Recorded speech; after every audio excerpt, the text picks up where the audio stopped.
What's going on, people? We are Tottenham TV, back here for another stream for you guys. We are going to be assessing what happened last night in Nottingham as Spurs crashed out the Carabao Cup at the first stage that we entered it in the third round. 2-0 against bottom of the league, Nottingham Forest. And where the hell are we going to start with that last night? The end. That was a good stream for you guys, everyone, and that was how we assessed the Nottingham Forest game last night. But no, it was absolutely no. But seriously, it was diabolical, wasn't it? It was absolutely shocking last night. And the thing I want to say is that obviously the players are completely out on their legs. They are shattered, absolutely shattered, and you could see that. Harry Kane hardly had a kick of the ball last night. Players seem out on their legs by playing 3 games a week, week after week with this same players as well. The same players with this incredible schedule that we've got going on right now. So the question I have is that if Conte and the medical team and the coaching staff know that, then why for this game are they not putting in, people from the academy, kids coming through like every other team is doing? And I think that was a mistake, because I think I think not necessarily to win the game, but if we are going to go out, you might as well give some of the younger players or players who have less of an opportunity a chance in this game to gain some minutes and to gain an opportunity to impress the manager, rather than tire out your already knackered players even more in an attempt to try go through, and that clearly didn't work. So I think the reason was he wanted to win, he wanted to go through. And he felt like that was his best chance. It shows his lack of trust in the other players, to be honest. But in terms of, I don't think anyone can accuse Conte or the management staff of not taking the competition seriously, because I think the fact that we saw a lot of the big hitters did mean we took it seriously. However, it backfired massively, because Kane was taken off after an hour. Yeah. Højbjerg was taken off at half time. These players were out on their feet. We had no energy. We couldn't get near the Forest goal pretty much for a lot of the game, and we were completely overrun. And the Forest looked a lot fresher than us, and we could have done with a bit of the energy for maybe some younger players, that other teams, like you look at Liverpool, Arsenal, Chelsea. I know 2 of those teams went out and as well, but at least they're probably going to have fresher teams for the weekend. And yet we're in a situation where we played pretty much our first team for a lot of it, and they're going to be knackered come Saturday now. Yeah, completely agree. And also, this is a Nottingham Forest side that made 9 changes to their starting 11 yesterday. And I know we made a couple, but you're talking about players that have come in for Spurs that are, season pros, regulars, Bissoumas, Højbjerg was there. You had Skippy in the middle, who's one of our better players at the beginning of last season. Doherty, Irish international. You've got players there that are full internationals for their countries, and they're putting in performances like that. And it's an absolute disgrace, the kind of performance. I don't even think it was an effort thing last night. I just think they were completely out on their legs, and the quality is just not there. Like the defence last night, look at the defence. Davinson Sanchez on the right, who was absolutely terrible. Every time he gets the ball, he seems to be getting worse and worse on the ball. I mean, he is just a liability at the best of times. You've got Eric Dyer in the middle again. I thought put in another poor display yesterday. Clement Longley, who I thought was probably the best of the back three, and even he looked shaky last night. Ryan Sessegnon, I mean, Jesus Christ, Ryan Sessegnon, he is getting worse and worse as well. I don't know. I don't even know where to go with Ryan Sessegnon anymore. I'm losing a lot of faith in the guy. A lot of faith. Yeah, recently his performances have been really poor, really poor. Ever since he had a really decent run, like a few games ago when he was playing against Brighton and I think it was Frankfurt, and he was having a nice little run, and then he got taken out the team, and then he came back in, and since then he's been pretty woeful, to be honest, for over the past few games. Whenever he's played, he's looked shorn of confidence. Defensively, he looks suspect, looks weak as well on the ball. He's getting out-muscled, out-paced, and when he's asked to provide some quality, he very rarely provides it from the left-hand side. So he's becoming a bit of a liability in these past few games. Hopefully, maybe he can reset after the World Cup. It's important to note as well, on the hour mark, he clearly picked up an injury as well, which clearly he was struggling with for the last half an hour. He didn't look like he was able to run at all in that last half an hour. So that's obviously not all his fault, but the performance before that definitely is for the first hour, and he was terrible. Maybe you can explain that for the last half an hour, but what happens for the first hour of that game? How do you explain that performance from Ryan Sessegnon? And you're talking about the wing-backs as well, in that they don't even play week in, week out. The tiredness issue shouldn't even be an issue for those lot because they're not playing like Harry Kane and Højbjerg every single game without stop. You know what I mean? Sessegnon's been rotated with Perisic, even though, both of them played last night. And on the other side, Doherty and Emerson have been rotated as well. And I thought Doherty was, again, shocking last night. Spence came on towards the end of the game, showed a bit of energy, and at least he's got a bit of pace about him and likes to go direct and run at the defence and run at the opposition. I know Spence maybe wasn't amazing when he came on, but he actually offered something at least. And he got in the box. He had a good header that the keeper was equal to. So I think Spence probably offered more than Doherty and Sessegnon put together yesterday. Yeah. Not saying much, but he was bright. But again, you can see he's still very raw, can't you? You see clearly he's got quality. He's got amazing pace. I think his first touch, he dribbled past like 3-4 players into the centre of the pitch and won a free kick.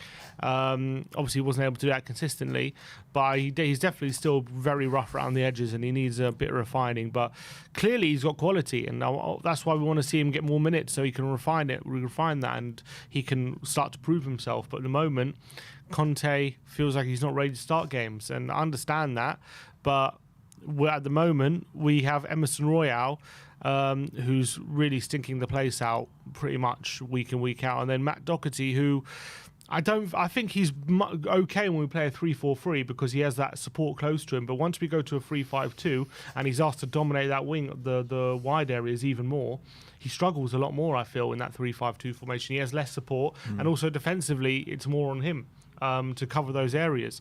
I think Doherty, he's at his best when he has players around him he can play short passes to, he can give and go, he can get in the box at the back post and things like that. But when you're in a 3-5-2, because there's not as many players out wide, the responsibility is more on you to dominate those wide areas, and that's when he gets more exposed, I feel.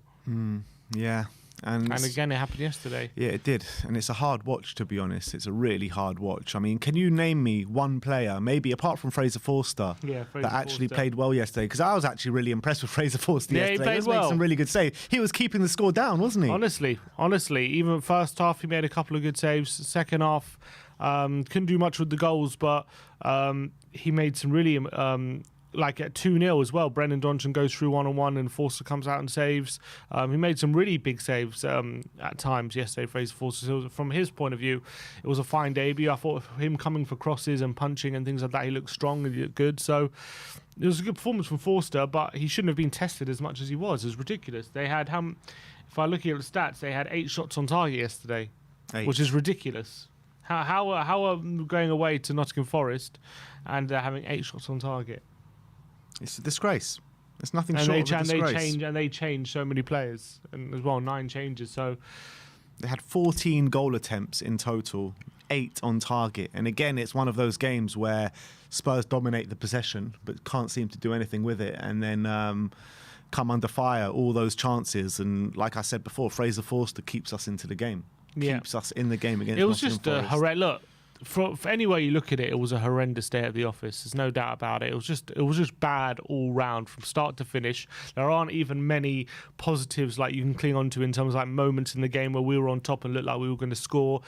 Even they go down to 10 men with 15 minutes to go, and I know Sessegnon also had an injury, so you could say we were down to 10 men technically, but we looked even less likely to score when they were down to 10 men. I know Richarlison had a goal ruled out for offside. That was pretty much it. We didn't create anything in those last 15 minutes, and when they get a man sent off, you think this is an opportunity to really put the pressure on and see what they're made of, and we had nothing to offer, absolutely nothing, and it was a bit of a shambles for the last part of the game. So it's just it was just a really, really bad day. And even Richarlison and Kulusevski, when they came on, couldn't really force the issue at all. I mean, Kulusevski had a few half moments, couldn't really do much. Richarlison looked a bit more dangerous than Kulusevski. He was a bit brighter.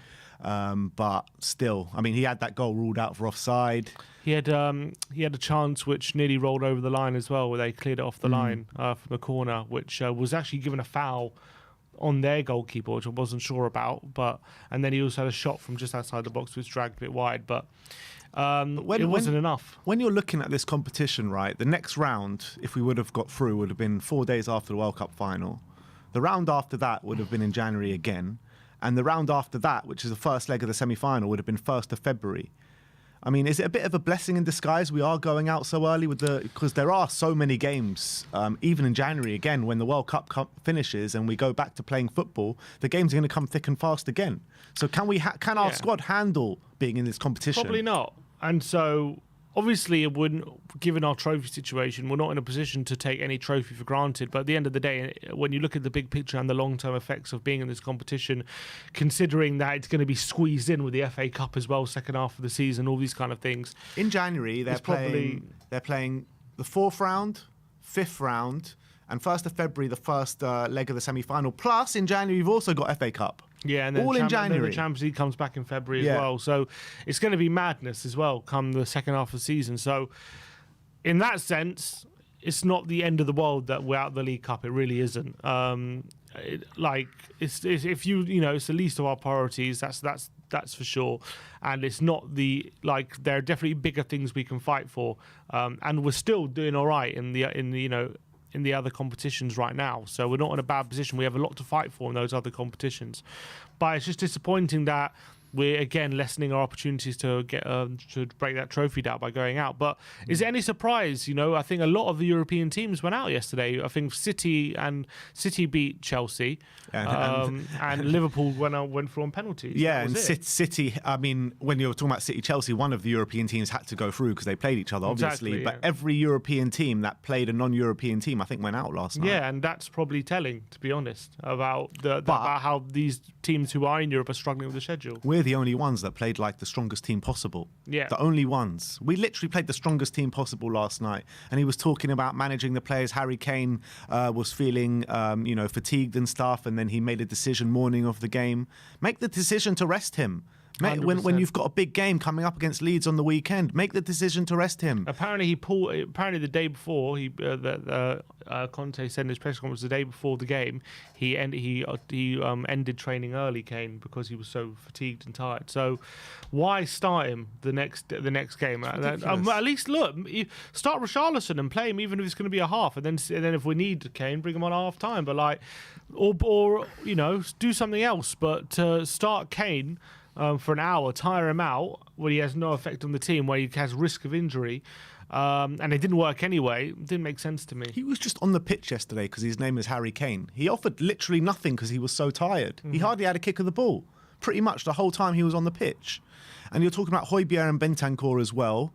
Played 45 minutes each because of fatigue as well. Keep them out the team. Go for 3-4-3. Put Bissouma and Skip in there or something. I mean, play Hill. We don't exactly play Hill. You don't need to play these players that are obviously of risk of injury and of high level of fatigue, and players that are playing literally every single minute of the season.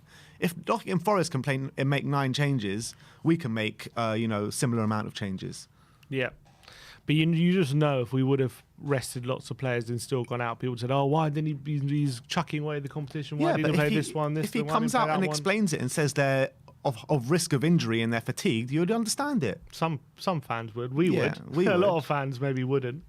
Would still not. Maybe. You see Romero being injured. Oh, where's Romero? Yeah, I get that. And, some fans are very reactionary and like to dig in as and when. But I think that when you look at it, with your mind and properly, I think you'd accept the decision. I agree. And but unfortunately, he didn't do that. But he did. Look, are we going to criticise him for taking the competition too seriously? Is that a criticism? No, he's not being. You want to take it as seriously as possible, right? But on the other hand, you need to, like you said last night, like you're saying today, look at the bigger picture. Look at the game that we got on the weekend. Carabao Cup is probably our best opportunity for a trophy this season. You got to say that. But if you know the players are very fatigued and you're going to play them anyway, what's the point of playing them? It's much more likely to win if you're going to play some of the fringe players and have more energy about them. He didn't think that, did he? Yeah, he didn't think that. No, he doesn't try because he doesn't trust the depth. And to be fair, you know, having Kane at 60%, are we more likely to win than having Lucas Moura's not even at 100%, but you'd probably have to play in Brian Hill, he doesn't trust, and then Kulusevski and Richarlison both clearly not fit enough to start yet. So it's a difficult situation he's in. Then you've got Perisic up front. Is he going to obviously win you the game? Probably not. So he probably felt having Kane at 60% was his best chance to win. But he was clearly wrong. He was wrong, because we lost at the end of the day. But then again, you say he's wrong, we might have lost anyway. So, yeah. But then again, but like, if we're going to lose anyway, you may as well play the fringe. You know what I mean? Yeah. But hindsight is 2020. Exactly. I would have played. I would like to see give Jed Spencer start all these different things. But it was. Look, I felt like maybe it was one of those days yesterday for Conte where you're damned if you do, you're damned if you don't, and it was just a really bad day at the office. But at least. The worrying thing is that's 5 games in a row in domestic games we've conceded 2 goals. We've gone 2-0 down. 2-0 down, sorry. That's the 8th game in a row we've conceded the first goal. So these trends are worrying and they're not good. But thankfully, the international break is going to be upon us very, very soon. We only have 1 more game to go. If we can get a win, end off this period, very tough period for us with a win, and just cement our place in top 4 before the break, then I think we can look forward to the second half of the season. It's going to be extremely difficult this weekend against this Leeds side. They've got their tails up at the moment. They are full of energy. They run at 1,000,000 miles an hour. They've got creative players. They're not in Europe as well, so they're only playing 1 game a week, more or less, apart from the cup competitions. So it's going to be a really difficult game this weekend. No 2 ways about it. And I'm actually worried coming into this game this weekend. But I do think after the break, once we get a bit more energy, well, I say a bit more energized, but we've got probably about 11 players going to the World Cup. Mm-hmm. So how re-energized can we actually get? We'll have to wait and see. I mean, for a lot of our players, especially like Kane, you expect him to go fairly deep into the tournament. Like, it is going to be draining. So we have to see how they come back from the World Cup. But we need a bit of help in January for sure. We can't keep going with how the squad is going right now in January, because at the moment we have players like Gil, Sarr, even you can say, Spence, Sanchez, who they might as well not be part of the squad because Conte doesn't trust them to start. So they're not an option basically right now. He would rather tire out, all our other players than play these players. So they might as well not be an option. Agreed. So right now, on paper you can put all these players in our squad, but they're not really options. So we do have a thin squad at the end of the day. So we need reinforcements in January to help get through to the end of the season, so we have more options, and it's going to be a very hectic second half of the season as well. But at least right now, it's not. At least the old World Cup would have been behind them, so that's not going to be in the back of players' minds. And any players who maybe either had it in the back of their minds or were saving themselves for the World Cup or anything like that, that's not going to be the case after the World Cup. So hopefully we will see an improvement in performances and things like that, and energy levels, and that's what you got to hope for, because that's the only reason I can think of why leading up to the World Cup we've been seeing the level of energy levels we have in games, because why can't we play 90 minutes at the intensity that we have in second halves for a lot of the time? And even yesterday, we didn't even play in the second half. Couldn't play at all. I was getting so excited at half time. Like, we didn't concede in the first half. Surely second half Tottenham are going to show. And it was even worse. Even worse that second half. And it's hard to take, because you travel all that way up to Nottingham, getting back at silly o'clock, whatever time it may be, and you have to, and it's just like a funeral on the way home. It's just like, after watching that, what is there to say? Yeah, there's nothing really. First, I was watching the fan show last night, and Rez said, did we learn anything yesterday that we didn't already know? And I agree with him, probably not. I don't think we did. It was all the same problems coming again. So and there's nothing really you can show from the game like how we lost the game. It was just like we got thoroughly battered by Nottingham Forest, and obviously, look, I don't think that's our level. I think we know that we're better than that. So there has to be other reasons why the game turned out to be the game, rather than we are that bad. I don't believe we are that bad, but it was just a shocking day at the office. You can't logically say how we lost so badly to a Nottingham Forest side who made 9 changes when we didn't. But you just got to put it down to. If you don't put it down to fatigue, you're gonna end up crying. You know what I mean? So you have to. I have to, for my own sanity, put it down to tiredness and all these kind of things. Yeah, I mean, you've got players in that team that aren't good enough when they're not tired. So when they are tired, Exactly, and surrounded by, maybe even they're not tired, but they're surrounded by players that are tired. It's going to be a very difficult situation. You've got players like Matt Doherty, you've got players like Davinson Sanchez, you've got players like Emerson Royale, didn't play last night, Ryan Sessegnon, Ben Davis. All these players are not good enough to where we want to be, and that's just the facts of the matter. And until we replace these players, or at least drop some of them to the bench and get better players to start the team, we're going to see these kind of performances and these kind of results.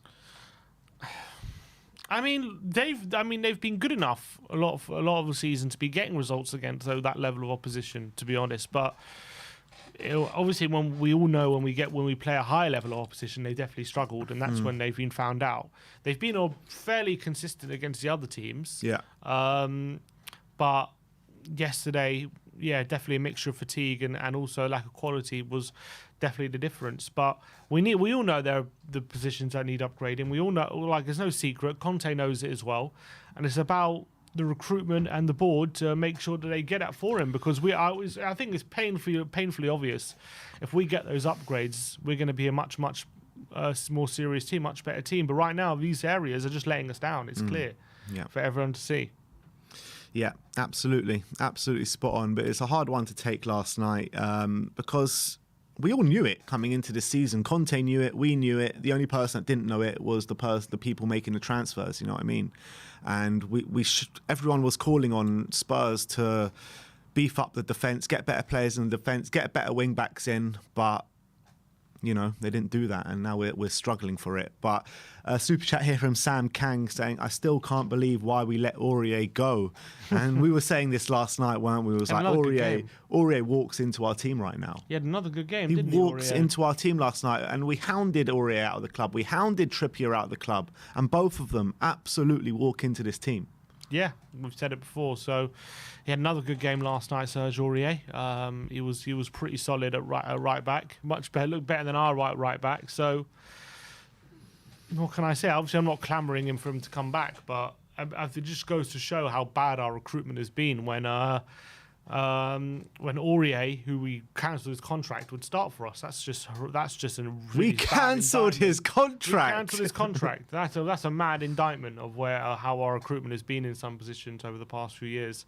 So if that's the best representation, Trippier I would take back. He's a different case. I would genuinely take him back right now in our team. Obviously, that's never going to happen now. He's at Newcastle, but he's been one of the fullbacks of the season, if not the. Exactly, he's going to be starting for England at the Euros. I saw a stat last night with Trippier. The metrics for him, all the positive metrics for a fullback, is first in the Premier League everywhere. I think that's probably got to the stage at this point where you have to say that was a mistake. Absolutely, they're letting him go, big mistake. And we were all guilty of it. Yeah. I said it at the time. I said, look, get rid of him. Blah blah blah. He had a terrible season, but then he comes out afterwards saying he was suffering from injury, and Spurs kept persisting that he played. Yeah. So we didn't manage that situation. We didn't even let him go for that much. It was 20 million. We let him go fairly easily. And I think he's probably become a bit of a better player as well. Atletico Madrid tying up his defensive game, it seems though, and he's always going to have that final third output. He's one of the best crossers of the ball in the Premier League, and obviously he's creating chances for fun. Imagine having him for set pieces and him at right wing back with the license to get forward like our right wing backs now. I think he would be brilliant under Conte, but. So we made a massive error letting Trippier go, and we're suffering for it massively. Now we have to put up with these Emerson and Doherty performances. So sometimes as well, but that's also a case of a learning curve, not just for the club, but also the fans as well, who always call for players to leave, and then they do leave, and we're not always right in when we give up on players. And that Trippier was definitely the case in that. And I think all fans have to accept that, because most of the fan base wanted him, us included, we wanted him to be sold. Another player that probably gets into this team is Juan Foyth. Yeah.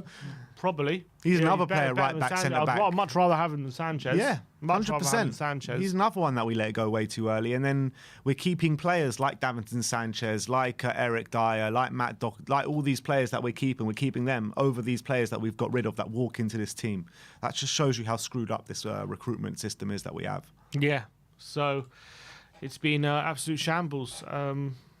What can I say? But I think that brings a close to our match review from the game yesterday. What's the plan? Do we have any guests waiting? Oh, we got KPV. Well, in an hour, the England squad is going to be announced. You will get our reaction to when that happens. Dyer reportedly is set to have his place in the World Cup squad, which is good for him. Players apparently. It's no surprise Dyer's getting called up if Maguire's going to get called up as well. Yeah, you have to think so. But apparently Tammy Abraham is set to miss out. They're saying with their Callum Wilson potentially going, and Ivan Toney set to miss out. Ivan Toney to miss out. Yeah. Wow. With, so which strikers they're going to take? Wilson and Kane. Just two. And then you'll have Rashford, and so three, and then the rest will be like wide forwards and stuff. Interesting. I think Toney should be going. Yeah, with the way he's been playing, and he offers something different as well. That aerial ability. I know Kane has it, but he's very strong in the air, Ivan Toney, isn't he? And he can bully defenders. So I mean, but look, I love Callum Wilson, but does it say a lot about our strikers when he's our second best striker? I think he's a good player, Callum Wilson. I'm not saying he's bad, but like our second best striker is Callum Wilson. Is he a Champions League striker? We're about to find out next season, aren't we? Do you think would he, could you win trophies? I'd be very happy with signing Callum Wilson at Spurs. If Kane left, would you want not as a replacement for Kane, but as an alternative to Kane? Yeah, well, wouldn't mind his backup striker, but a backup striker being the second best striker your country has to offer. You know what I mean? Yeah. Yeah, I know. It's not great. It's not great, is it? So, you're talking about lack of strikers in the England squad, lack of centre-backs in the England squad. Yeah, when Connor Cody's going and Dyer's going, Maguire's going as well. These are three players who aren't in... I mean, Cody's been in decent form, but Dyer's not been in great form this season. Maguire's been in terrible form for a while. And Cody, I just don't think Cody is that great. He's decent, but, he's not comparable to a lot of the other international centre-backs for the other nations. So... What other English strikers are there? Is it just those three? Toney, Wilson, and Kane. Tammy Abraham. He's pretty good, but he's set to miss out. He's having a poor season, Abraham. Yeah. So Tammy Abraham. I mean, who other English strikers are there? It's very few and far between now. Yeah. Welbeck. You're already in Welbeck territory. I don't know. You got Calvert-Lewin. He's injured. Is he injured again? I think he went off injured last game. Oh, did he? But he's been off form for so long. You're going to call him up? Probably not. Yeah, you're probably looking at those three. But I would take all three. I would take Wilson, I'll take Toney, and I'll take Kane. And apparently there's conflicting rumours at the moment about Maddison. Some saying he's made it, some saying if Maddison doesn't make it, it's a joke. He's been for the last year. He's been. How can you not take Maddison to the World Cup? He's been one of the best players in the Premier League. David Ornstein claiming that there's no Joe Gomez in the England squad. Yeah, Joe Gomez. Joe Gomez is better than Eric Dyer, I'll tell you that. It's going to be interesting to see what the final squad is. He's better than Maguire as well. Yeah. But anyway, let's go to our guests and let's get KPV on. It's me, it's KPV. Hello, boys. You all right, mate? Yeah, I'm good. Just not happy after that shit performance from the boys. Again, another diabolical performance. Diabolical. Was that a pun? Diabolical is what Dave calls it, so I'm saying it now. Diabolical. For me, Forster was our only best player. The rest are just shambles. Jesus. Do you put it down to quality? Do you put it down to how tired the players are? A bit of both? What's your explanation for last night? Both. I'll put it down to both, my friend. Like, I don't know what is going on, but and I saw Kane went off. He must have had a slight problem or something. And Richarlison scoring offside goals as he always does. For fuck's sake, Yeah, stop it was. It scoring offside wasn't. goals, Was what? man. Yeah, it was a very bad day at the office, wasn't it, Kyle? But what? Yeah. But you know, we got another game coming up on Saturday. You know, do we just dust ourselves off? Are we going to beat Leeds on Saturday? Well, Leeds they won at Anfield, but they have not beaten us since the 2021 season. That's when they ended our top four hopes. But Leeds at home, you know, we always seem to beat them there. And but of course we will, because that was Conte's first game in charge. Remember, at Yes, we home. remember. Yes, Yeah. mate. And but yeah, we can beat them at home because their record at our new ground is poor. 2 wins at home, and they've only got one goal, and that was Dan James. 1-0 down, but we won 2-1. Goals from Højbjerg and Reggie. Like you heard what Højbjerg said, he only celebrates when we win, not when we equalise or draw. And but home against Leeds should be beating them. They won at Anfield, but they're not going to do it. They're not going to win at our ground. Let's be honest. I said last season Brighton weren't going to do a whole city, but I was wrong. Let's So hope you're not wrong again, Carl. I better not be because, like I said to everyone in the WhatsApp group, I am done watching Tottenham until after the World Cup. So you're If not we watching it lose, this weekend? well, I'm not watching it now because obviously we'll win, but I won't be watching it because I'll just be playing FIFA 23 and the World Cup mode is out. So I thought I you won't said be you were going to be watching. going to the movies. Well, I'm still waiting for some Dosh to come in.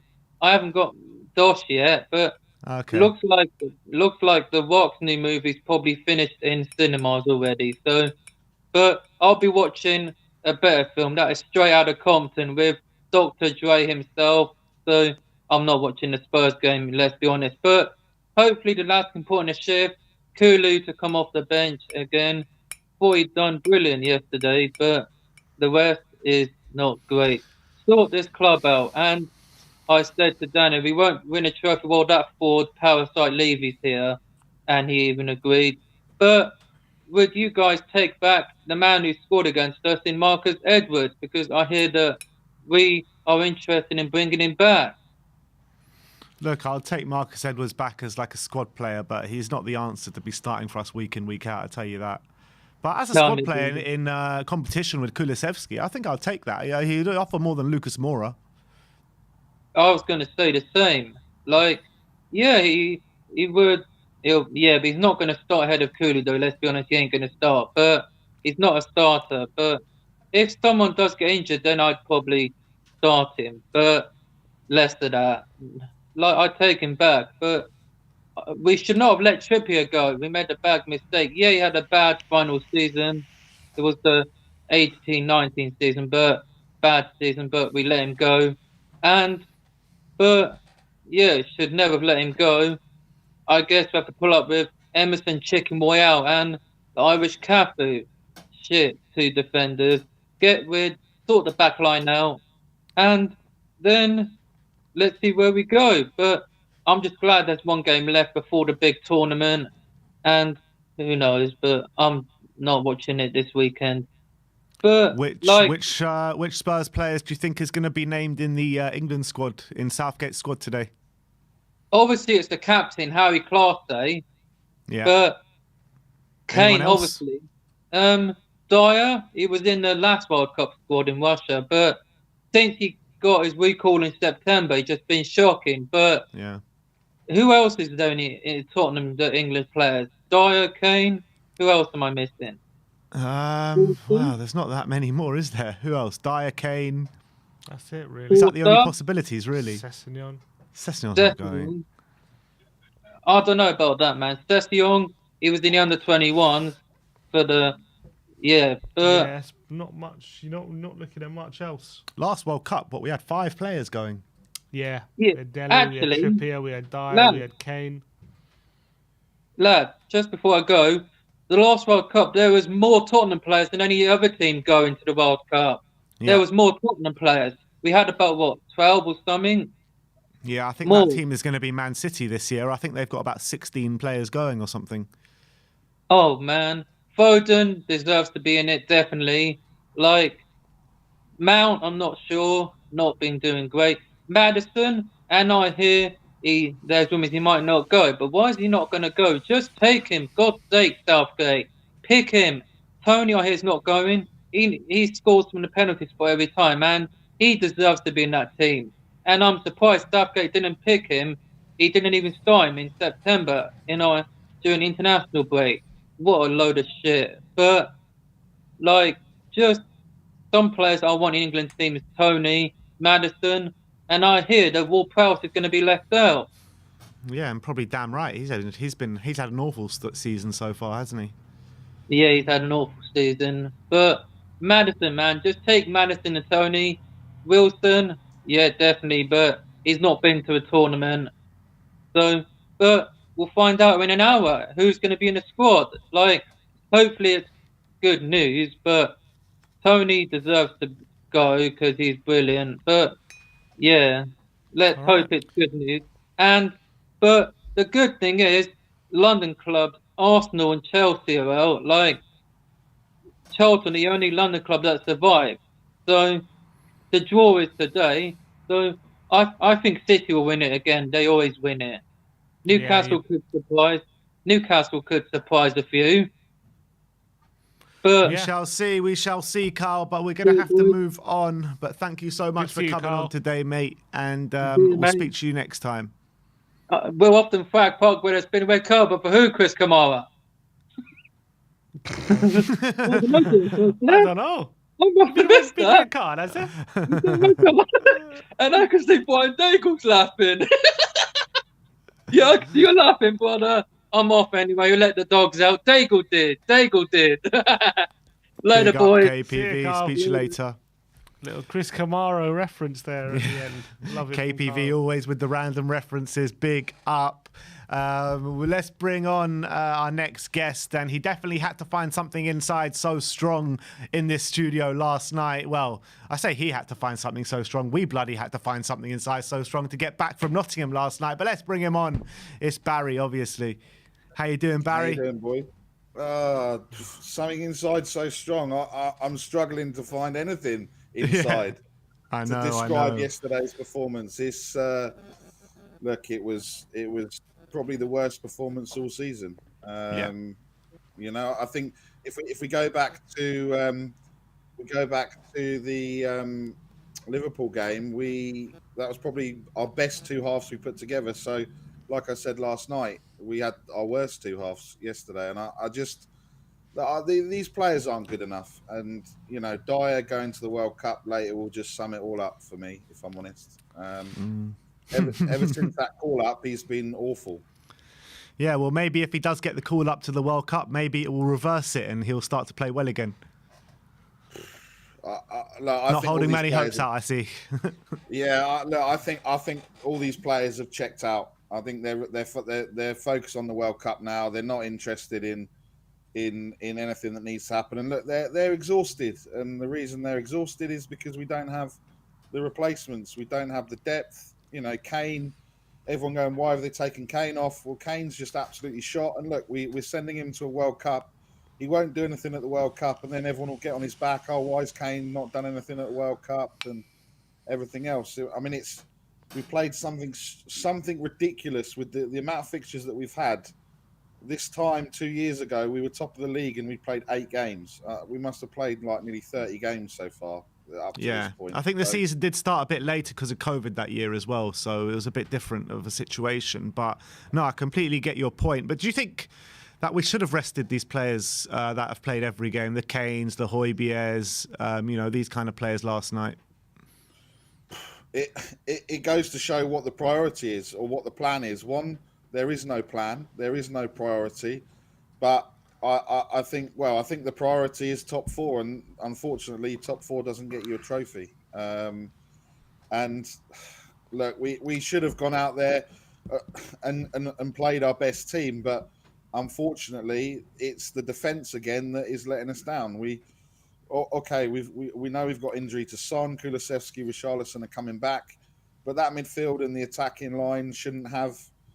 Well, there's no questions really about them when they're fit and when they're on fire and they're firing. There's no questions, but that defense, look, everyone was calling for Jed Spence. I mean, we can't really judge him off, half an hour or so from yesterday, but he didn't exactly come on and set the world on fire. So it just goes to show that what Conte was saying is right. Yeah, he might not have set the world on fire, but I still think he looked to have a bit more about him than Matt Doherty and Emerson Royale and Ryan Sessegnon. Yeah, look, and don't even get me started on that. Cess doing his hamstring, then making the substitution, then not having enough substitutes, just absolutely ridiculous. But yeah, look, we could have even played, Tanganga instead of Sanchez yesterday. I mean, I don't know what, if we're talking about just if we weren't going to go for it, we could have just put those players in to give them a rest. But yeah, look, time will tell with Spence. He's, everyone's clamoring for him. Everyone's saying he needs to start. We know what we're getting with Doherty. We know what we're getting with Emerson. But I guarantee you, probably Emerson starts on Saturday. So it's going to be interesting. So yeah, but it seems like whoever Conte starts at right wing back, he gets criticism. But isn't just the fact of the matter is we don't have the options there. That's the reality, isn't it? But in terms of people talking about fatigue and stuff after yesterday. Out of all the European teams, obviously City made it through beating Chelsea. Liverpool scraped through on penalties against Derby. But a lot of the European teams seem to be struggling with the schedule at the moment. Do you not think that's partly to blame for maybe our inconsistent performances at the moment? Well, look what happened when we went to one game a week after Christmas last year. These players could cope. These players cannot cope on 3 games a week. And we all knew this schedule was coming. Ben, you said it yesterday. We all, it got kind of a little bit heated with you yesterday on the match reaction. But look, emotions are running high, Barry. I know. And I was like, oh, what's going on there? But look, we knew this was going to happen. Every team knew it was going to happen. But the trouble is, because we don't have a plan. We haven't had a plan. We bring in a manager, we buy players for that manager, we get rid of that manager. There's no plan from the top of the club to say we're going to play like, for example, Brighton. They know exactly they've got a philosophy. They know what's going to happen if they change their manager. This is the way that they're going to play football. We don't know how we're going to play football. Whether it's going to be 3-4-3, 3-5-2, 4-4-2, whatever we're going to play, we don't know because it's changed like 4 times in the last 3 years. And for all those people that are saying, Conte's this and I want Conte out and it's boring football. We know what we're getting with Conte. Jamie, I don't agree with Jamie Carragher often, but him and Souness coming out at the weekend saying, what we're going to get with Conte. He's a serial winner. You give him what he wants and he'll deliver you trophies. And absolutely. I just worry now because we, at the start of the season when we were winning games and there wasn't, yes, we were sitting there going, oh, okay, the football's bad, but we're getting results. Now the football's bad. We're not getting results. We're getting knocked out of a trophy where there's really only Man City and Liverpool left in there. And there was a good chance of going on a run. You could have got lucky. Man City could have got Liverpool. One of them could have get knocked out and we could have got, depending on the draw, you never know. But we just, I don't know. We just need to get past this game on Saturday. We need to win. Whatever happens, I don't want to imagine us losing on Saturday because Leeds are in good form. They beat Liverpool at Anfield. They came back last week. They're going to be coming at us on Saturday, and we've got to really step up. Barry, if I told you at the beginning of the season, by when the World Cup comes around, would be top 4 and through in our Champions League group, but would be out the Carabao Cup, would you have taken that? Yeah, look, I think everyone would have taken it, but I think that's still a very good possibility coming and going into Sunday. Yeah. Well, yeah, we can't unless Man U win like 10-0 and we get beaten 4-0 or whatever. We will be in the top 4 come the end of Saturday. So, look. But would you have still taken it if I would have told you Arsenal would have been top of the league? No, I think that's the other issue as well, right? Because if Arsenal are below us, I think everything's okay, right? I think the Is reason that what it all boils down to here? I think they're playing. Look, they're playing attractive football. They're winning games. Look, they made however many changes last night, and I know Brian said it before. We all think that Arsenal are going to, fall off the cliff after Christmas. We're going to click, and everything, it's all going to be rosy again. But look, I don't think it's time that they're going to be talked about in terms of winning the league, because I still think City have the strength and depth and everything else. But they're nailed on top four. Them and City are nailed on top four, and there's two other spots. Newcastle, they're going to be playing one game a week, and they're playing really well. So potentially there's only one spot and maybe 3 or 4 teams that are gonna get it. So look, it's, me, I'm a positive person, but I'm struggling at the moment to be positive. It's really, really hard. Yeah, it is very difficult after last night. But we just got to hang in there together, get through this last game, and then see what the future holds for us after the World Cup. See how many players we get back from the World Cup, and we go from there. We go to the January transfer window, and hopefully we can do something, because we desperately need it, don't we? Yeah, we do. And look, we're all sitting here saying, the teams that inform, and I said it, the teams that inform don't want the World Cup to come. Well, we certainly want the World Cup to come. If the World Cup wasn't coming, could you imagine what would happen? It would just be horrendous. It would be horrendous. So look, we get, like you say, we get past Saturday. We can not worry about Spurs for 5.5 weeks. We can, hopefully people in the background are doing what they need to do to get January sorted, and we need, well, I think, we're crying out for we keep crying out for a attacking midfielder, but I think we need 3 defenders in to sort that defense out. That's got to be the priority. But look, like you said, Ben, time will tell. So we will have to see. But yeah, we just need to keep smiling, stay together, and supporting this team as much as we probably don't want to. All right. Big up, Barry. Thanks for coming on today, my friend. And big up on the watch along as well last night. You and Rez did another great job. Well, it was difficult. Let's just put it that way. Yeah, so, definitely. I could tell. No worries. No worries, boys. Have a good day. Come on, you Spurs. You too, mate. Come on, you Spurs. Big up to Barry once again. Let's go to our next guest. He's in a very familiar setting over there, Mr. Brian Daigle. Brian, good afternoon. You're supposed to be sat in this chair right now. I know, but I have to tell you, Ashley said that this was a comfortable bed. Man, she wasn't lying. Jesus, bloody hell. I literally was woken up about 10, 15 minutes ago. But how are you, boys? Yeah, all good, mate. Just trying to dissect what happened last night. I mean, what was your assessment? You've stepped on it now. What's your assessment of what happened on that football pitch last night?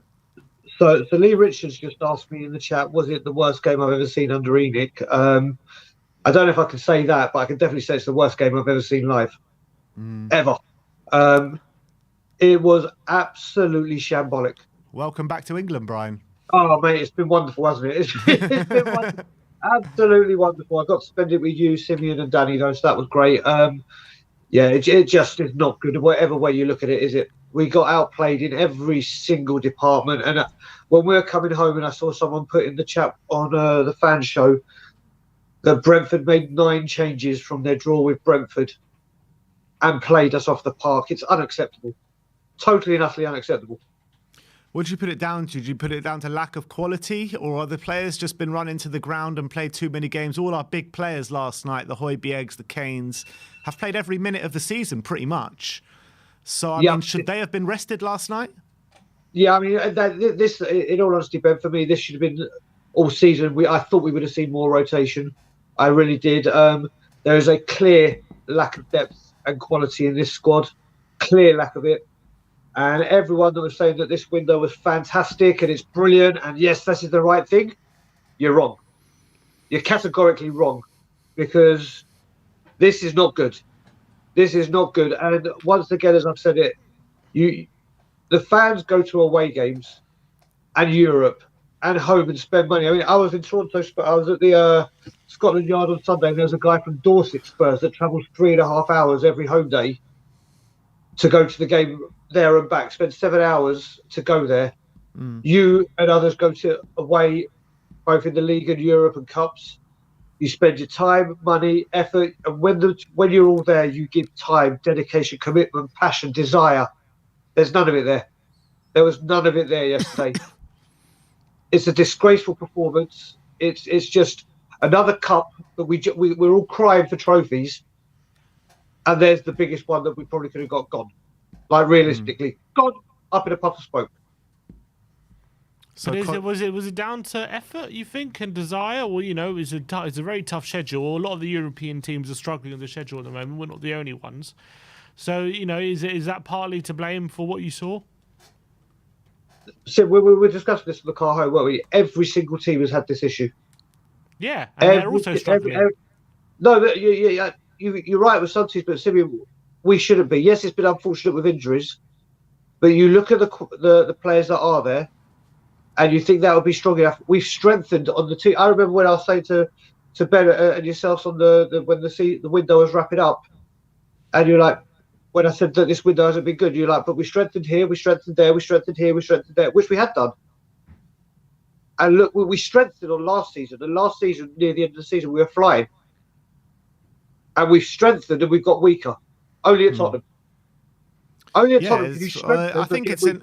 I think it's easy explanation. I mean, it's the schedule, and Conte doesn't feel like he can rotate, which, whether you put that down to Conte, whether you put that down to the quality within the squad, he needs to be rotating, doesn't he? Otherwise, we're going to get situations like this. And last night, Harry Kane, he didn't look fit enough to be on that pitch last night. He hardly had a touch of the ball.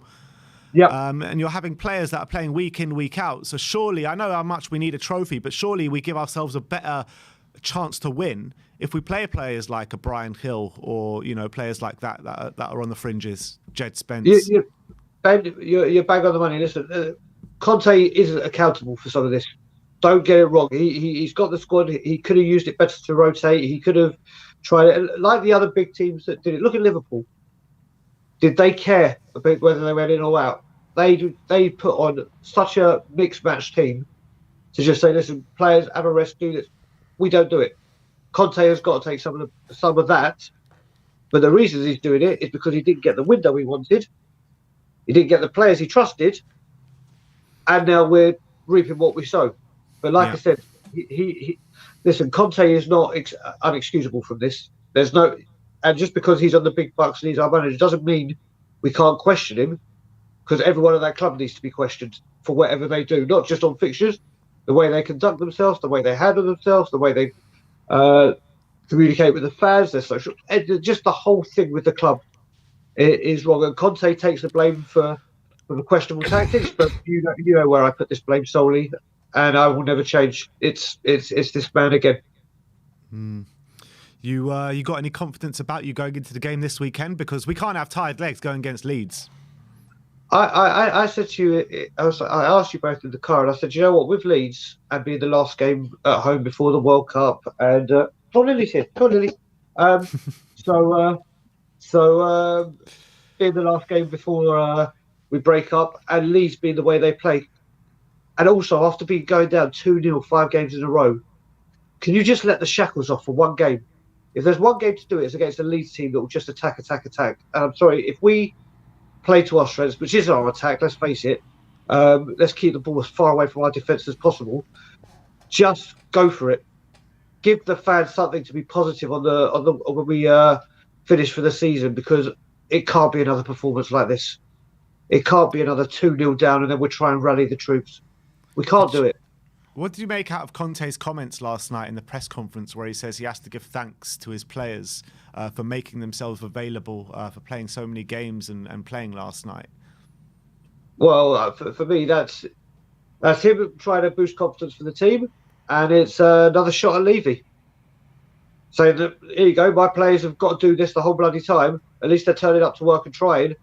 But if you got me what I want, maybe this wouldn't be happening.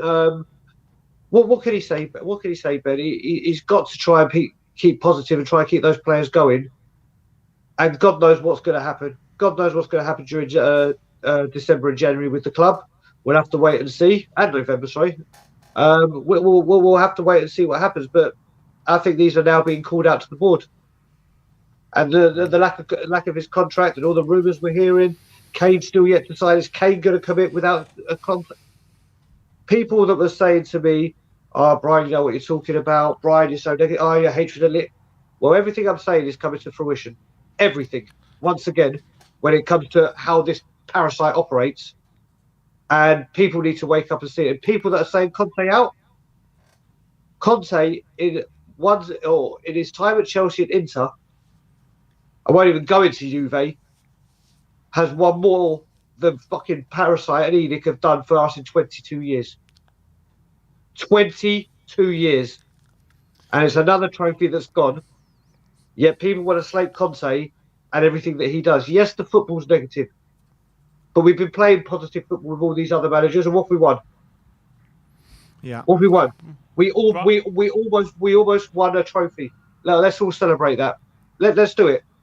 That's not what we're here to support Tottenham Hotspur for. We're here for the silverware. We're here to win trophies. That's why we all support elite football teams, to see our team to glory.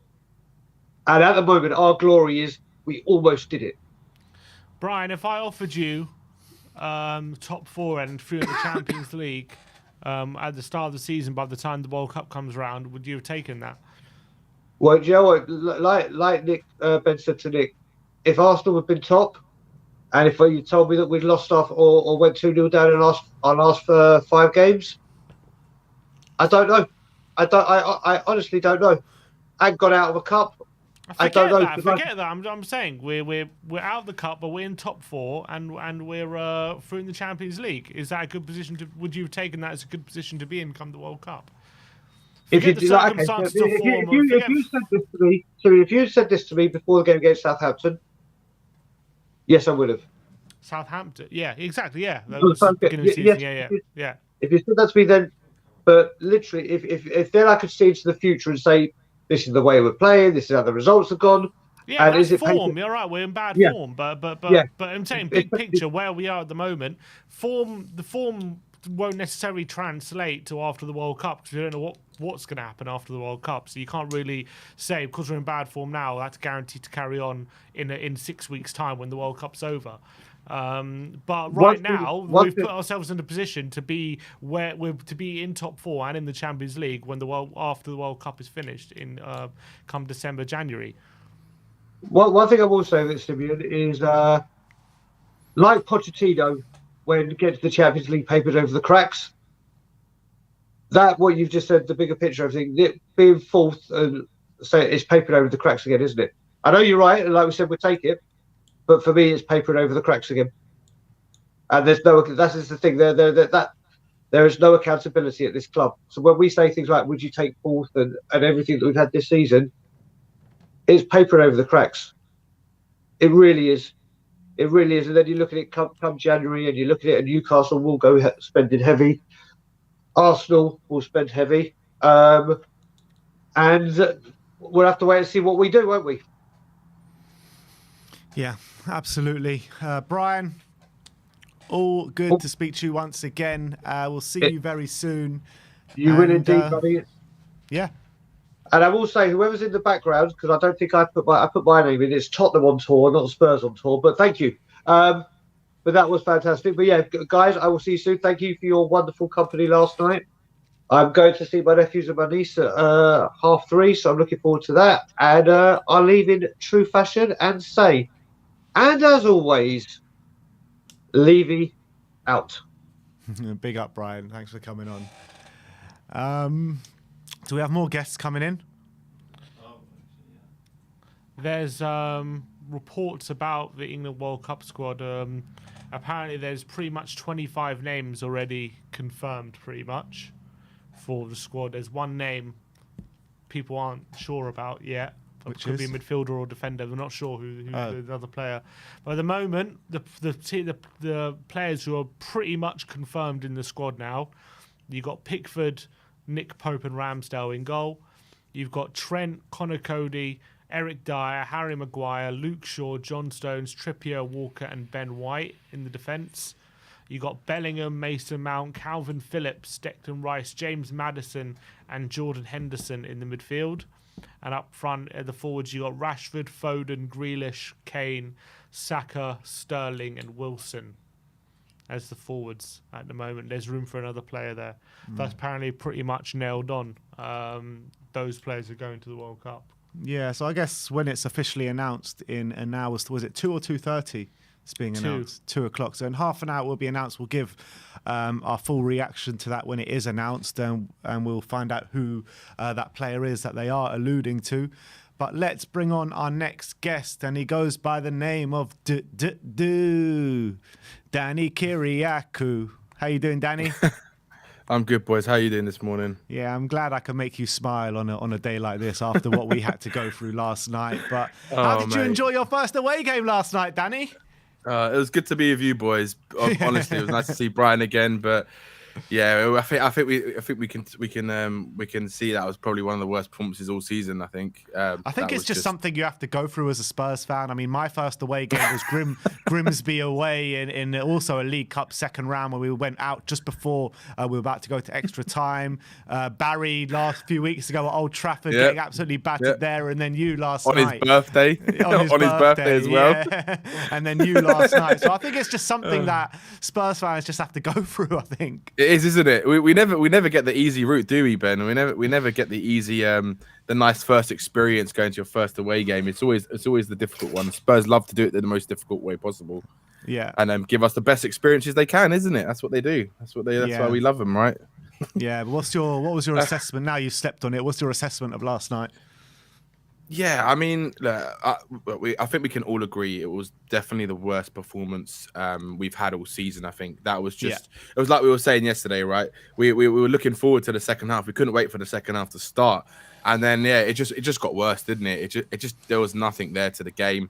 I think there's been lots of people on Twitter and other places saying what the problems are. And I've seen so many people say Conte out, which I want to touch on afterwards, but I think it is a bit of down to everything, right? It's a bit of down to the schedule, right? Where last season we were playing the way we were playing in the second half of the season because we were only playing one game a week, and we had our best players pretty much fit for the majority of that time, right?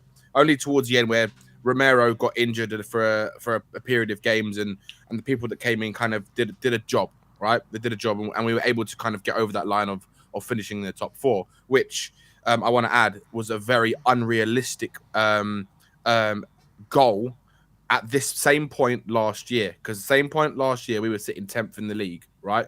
And Conte had just about come into the club. So, around about this sort of time, right? So, there was no way any of us could have ever dreamed of even thinking of getting into the top four, right? Because the team and people got to remember, right? This team finished 7th the season before.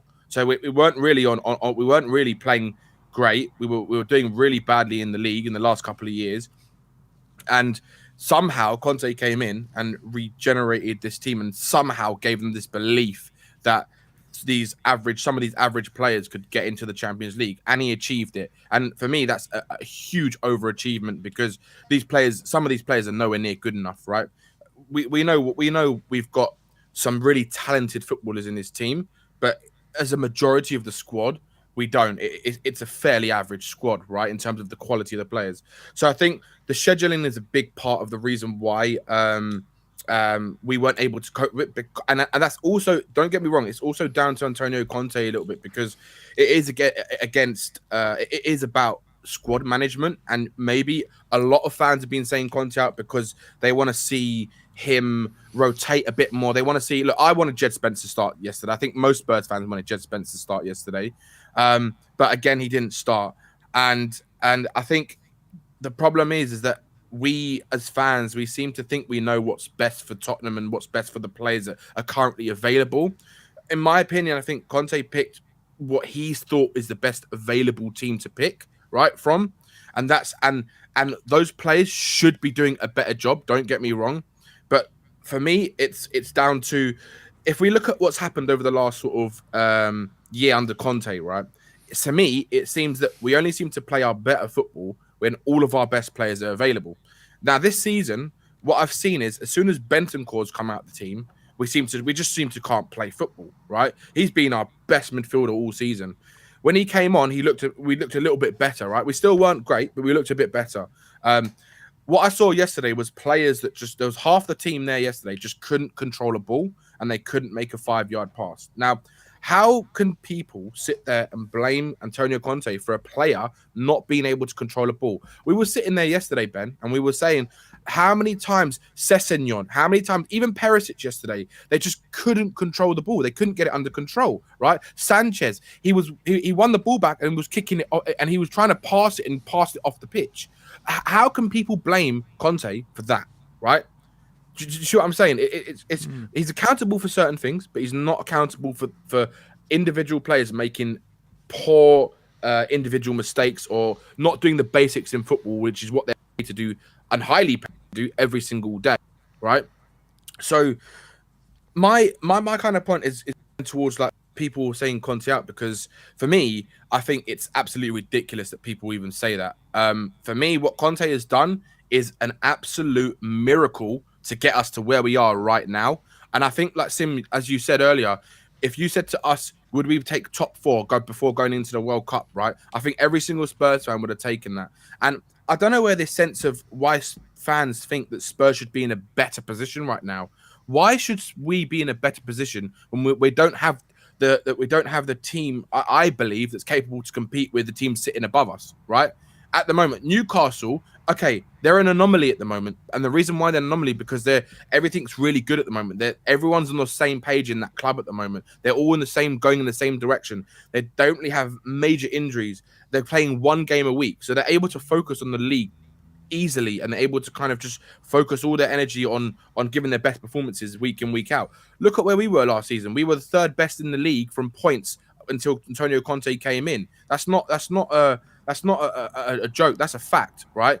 And that's because we were able to focus on the league predominantly, and we only had 1 game a week. Now we're having to juggle 2 or 3 games a week.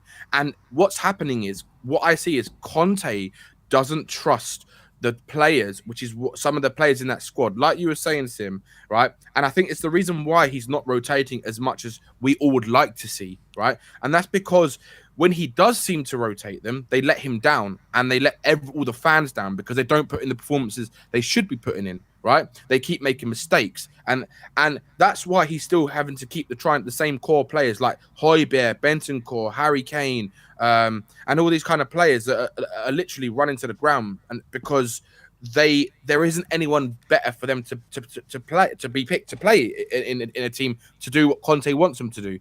And another thing as well is what I've seen is over the last kind of games where we keep going 2-0 down is the fact that if you look at the defenders, right, in the first half, our defense looks so nervous, right? They look so scared to play against teams and to come out and just try and play their football. And what happens is the midfield, they just drop back, and everyone seems to kind of drop back to try and help support that, because the midfielders, I don't feel have belief or they feel that they can trust their defense to do their job, because time and time again they keep letting the team down, right? But with individual mistakes. And it's not, and some of the games, right, I'll be honest, some of the games we haven't played, in the games that we have gone down, some of the games we actually haven't played that badly, and the score doesn't really tell the full story of what's going on on the pitch. But in some games, don't get me wrong, like yesterday and like against Man United and like Chelsea and Arsenal, we played really badly. But again, even in those games, it was individual mistakes. I know the overall general play wasn't great, but it was individual mistakes, and it keeps happening time and time again. And that has to go down to the quality of the player. It is. Some of these players are still here, and we're sitting here talking about Harry Redknapp, Jose Mourinho, Ryan Mason, Pochettino, all having players, and all the similar kind of outcomes are happening. Yes, we know that they're different style of footballs, but the same outcome keeps happening, right? We have that weak mentality, and we keep the games that we should be winning, we sometimes don't win a lot of the times. And against the big teams lately, anyway, this season, we just we just look scared to play them. And for me, it's just, I think Conte is doing as best as he can with what he's got to work with. And I think injuries also plays a part in this, you guys, because look, we're not a team that's blessed with depth of quality of players, right?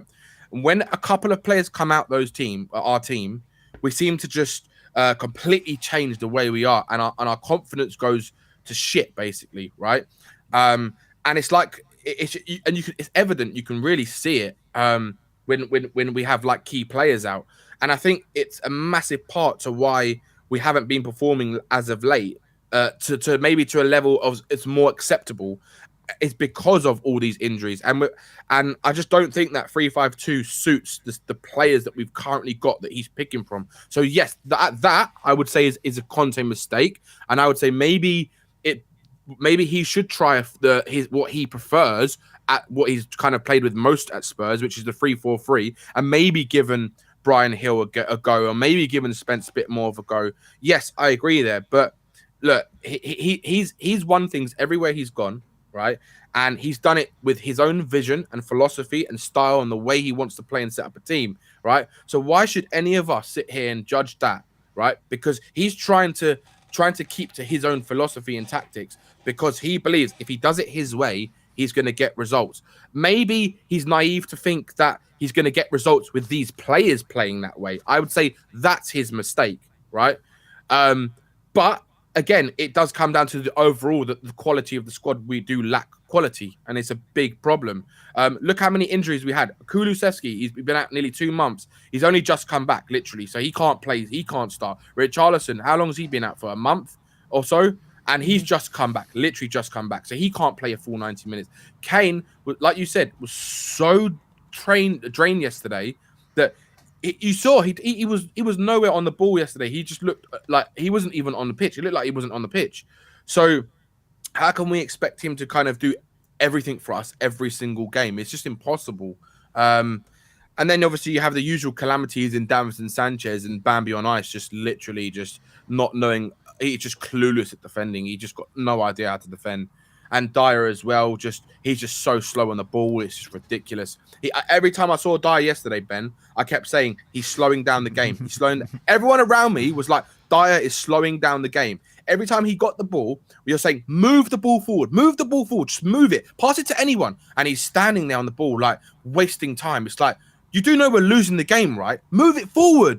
And this is the problem, that these players, that they think they're better than they are. And I think these players have somehow managed to get us top 4. I don't know how. Conte is a magician, man, for being able to do that.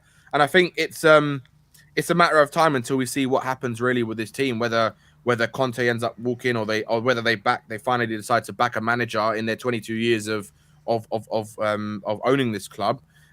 Or again, we're going to see what we usually see, and the manager doesn't get back. Conte walks out, and then on to the next one. And then for me, I think that's where I kind of like start thinking, well, I don't know where we go from here. And I think personally, I think we're going to go in a bit of a bad spiral if Conte walks out of this club, because it's not just Conte walking out; it's the players that he's made them believe that if you follow him, we will do something at this club. Players like Kulusevski, players like Romero, players like Son, players like Kane, do you players like Bentancur even. Do you honestly think that these type of players will want to play in a team that has no ambition to win any trophies? I don't think so, in my opinion. I think all of them will want to go if Conte was to go.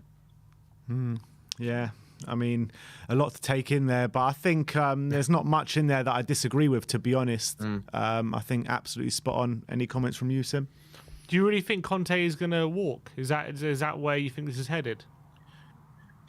Do you know what, Sim? I kind of feel that if for me, I've always been saying it's going to be D-Day between the board, Levy and Conte, right? Because the kind of comments that he said through press conferences, it looks like he is trying, like Brian was saying before, he is trying to stay positive and trying to say, look, well done. These are the players that I've had to choose for, and I'm having to choose the same players over and over and over again because the level of quality we have is so poor, and this is why I'm having to play these players. And he's given little hints here and there that he's trying to push the onus on the board and say, look, this is what I can do with the players that I have. If you want to be this club where you want to win and challenge for things, then I need to be given more to do my job. And if I'm not going to be given more, then what's the point of me being here? I do feel that's what he's kind of saying, and I feel that that's what's going to happen. I kind of feel that if you look at what's happened over the years, right? It's always been a case where Harry Redknapp, he wanted who is it? Samba, was it Samba or No, and he Tevez? wanted Cahill and Cahill. Tevez. Cahill and Tevez, that's it. And he got Luis Saha and a 35-year-old Ryan Nelson, right? Right. That was again a board problem. And Harry Redknapp came out and said that the players that he wanted, he didn't get.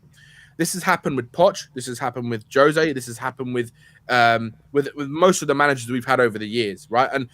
And all the managers that we've actually really enjoyed, especially.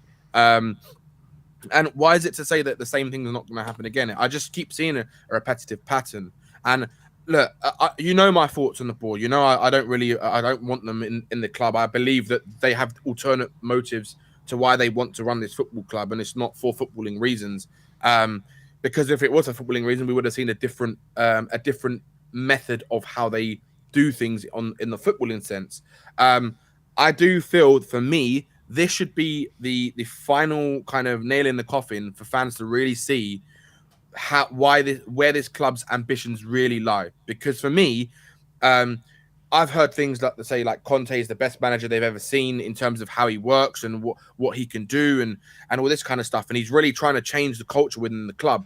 But the problem is he can't change the culture if the culture from above him is not changing. That culture also has to change. It has to change from everywhere. It's not a one-man band where only he can change it. It has to change from the people who drive the club and who own the club. Because if they don't have the same ambition that he has, right, then essentially we're never going to be a club who's going to be competitive in order to win any trophy. And I'm not talking just the Premier League. I'm talking even a Carabao Cup. I'm talking a League Cup. An FA Cup. Even a Europa League in that respect. I just kind of feel that we, as a club, they have to really give him what he needs. And if they don't, that really, to me, that should tell everyone that this club doesn't want to be ambitious enough to give someone the full backing to let them do their job. And then it kind of just thinks you might as well just hire Ryan Mason then if you want a puppet to be in as a manager, and just give him minimal tools to do his job and to try and compete for top four with minimal kind of players coming in. I think that's kind of the way the club have always liked to do things, in the most minimal way to try and save as much money as possible. And yeah, to me, it's D-Day. D-Day is upon us, in my opinion. And I think if that day, if I see that day on Sky Sports News or whatever saying Conte has resigned or Conte has quit or Conte's out or Conte's gone, for me, that's when I know that this club is not going to go anywhere with this ownership until they're out of this club. Because what I ask fans, you guys, is if Conte walks out, where do we go from here, right? Because people will sit here and they say, "Oh, I'm fed up with Conte's football. I'm fed up with this. We're not playing this attacking football." But we had a manager who played attacking football and we didn't win anything. And Daniel leaving the board still didn't give him what he wanted, right? He asked for a rebuild multiple times. And what did they do? They sacked him. They sacked him. And they've probably lived to regret that day ever since the day they did that, right? Because they know that if they'd given him what he wanted at the time, we might be in a different situation right now, right? He said the words painful rebuild many times. I'm not just saying this. This is what he said, right? Yeah. So, and Conte has kind of said we need 2 or 3 windows to get this team level. When to a level where he thinks we can compete. Look at what Conte said last year when he was coming in. He goes, he was saying that this squad is nowhere near as good enough, and it wasn't as good as I thought it was, right? Because he could see the average players that were in this squad, and what he did was some of those players he was able to get a tune out of. But the problem is with those players, you can't keep their level above their natural level. Their natural level is here. He was making them play at like this level, right? And they can't sustain that level because that's just not their natural level. And that's why we're seeing Dyer and Davis and Sanchez and keep making these mistakes because they're just not good enough, right? And it's not just them, guys. It's other people as well. When Lucas Moura, he again is another one who needs to go out this club. He looks just gone now. He looks finished completely. And it's a lot of work that needs to be done in the squad. And people can't expect someone like Conte to do a job and to make these players play this amazing football when we're having to play 2 or 3 games a week. We've got major injuries and our squad's not deep enough, right? for me, it's a miracle that we're still in this position. Honestly, I honestly believe that. And I think if he's backed in at least to an extent in January, gets a couple of players in, and we have our injured players back, and we can, I think we'll see a slightly different Tottenham. I think we'll be a bit better, and I feel we can finish in the top 4, but I just don't think we're good enough yet to finish and compete with trophies until we start getting better quality of players in. And yeah, it's a matter of time. It's whether the board decide to back him or not, because in my opinion, and I was saying to you guys in the car yesterday, if he walks out, Poch comes back in, because I think that's Daniel Levy's only ace that saves his face. Poch comes in, and people will be like, "Oh yeah, we got Poch back. We're going to start playing good football." But I'm going to be brutally honest here, right? He's going to need more money than what Conte needs to bring in the type of players that he needs to play his way of football, because there's no way that the players that we've got can play this fast, attacking, full front, kind of high octane pressing football. There's no way these players can play that, because they did that under him, and some of these players that were playing that way couldn't do it anymore because they were just done with it. They were done with it.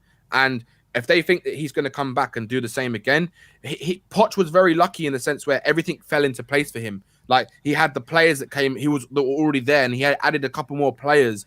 He had Kane coming in. He had Dele Alli. They came in. Ericsson was already there. So he kind of had his core kind of there already, and he just made them better, and it kind of just fell into place. Kind of like how Arsenal is right now. They've kind of falling into place now, and that's why they're playing the way they are. They're kind of, Arsenal are like where we were under Poch in our prime years, and that's why for me it's kind of worrying with them, because I think part of the reason why Tottenham fans right now are looking at this and so upset with where we are is because Arsenal are doing well, right? That's the honest truth of it. They are, right? And if they were 7th in the table, do you think Tottenham fans would be sitting here being like, "Oh yeah, we're shit.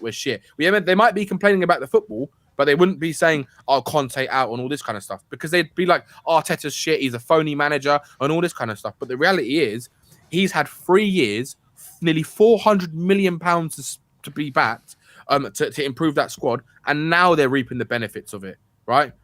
And they haven't had injuries yet either. So if they were to have injuries like we've had, maybe it might be different for them. But I think we need to give this manager time, and I'm praying, guys. I'm praying that the board finally change their stance, but I'm really not hopeful on it. All right. I don't know what you guys think, but I don't know what you guys think. Do you think Conte's gonna walk out this club, or do you think that he's gonna be backed to the point where he will actually be like, "Yeah, do you know what? I can work with this. I can actually work with this." Yeah, I mean, I'm starting to have my doubts, to be honest. I mean, I kept saying that he will be backed.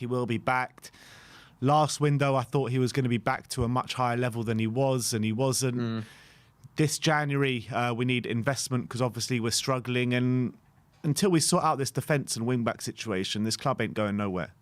Yeah. And that's just the facts of the matter, and I really hope that they pull out all the stops to get the defence that Conte needs, because if not, then I do think he'll walk. I really do. I think that's the biggest part of our problem with our team right now, is that back line.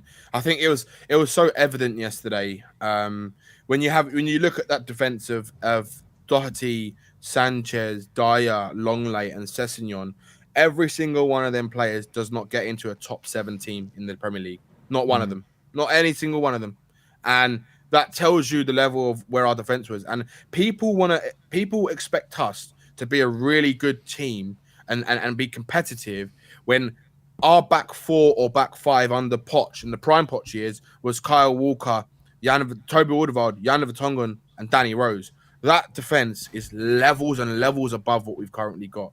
So people will need to calm down a bit and say, look, we can't compete at the same level that we were competing at, because we just don't have the quality that we had when we were playing this amazing football. Because I think if we do have better players, I think we're going to be a lot more confident on the ball. We're going to be a lot more composed, and things will look better. The football might not be this like attacking, free-flowing football, but it will be a lot more effective, because we'll have quality players who are confident on the ball and not scared to actually do something, because our players just look so nervous and look scared every time they get on the ball, especially in defense. No one had a problem with the way we were playing football back end of last season.